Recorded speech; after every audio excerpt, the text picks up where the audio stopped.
Nung una, blanko ang mga pulis sa pagkakakilanlan ng dalawang suspect. Tulong!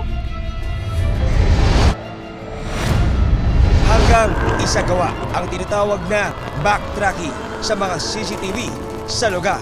Kung saan po nanggaling ang suspect at saan po papunta yung suspect. Naku sis, mukhang drawing naman yung kausap mo eh. Hintayin natin, baka naligaw lang. Ito na yata. Ay, salamat dumating din. Ano? Tara na. O teka, magkano bigayan? Kayo, magkano ba? 10,000. Sarado. Oh, grabe ang mahal naman nun. Kagabi lang, 1.5 lang kayo nung kasama ko ah. Ay, ako lang mag-isa yan. Eh paano? 3 kami. Magkano ba kaya mo? 3,000. All in. Gago! Hati pa kami 3 sa 3K mo. Sige, 8,000. All. Grabe. Okay, sige. 6,000. Tapat na yun ha.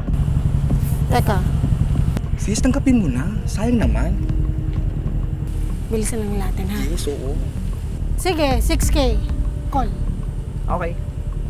Withdraw lang kami. Sige, bilisan nyo ha. Oh, 6K o neto. Diba?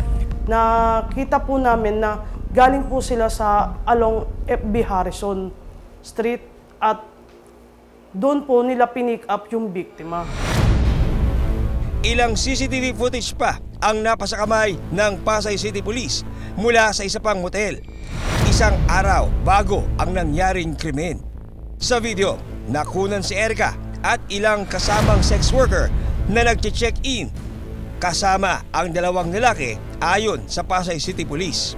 May kinalaman kaya ang dalawang lalaki sa nangyaring krimen?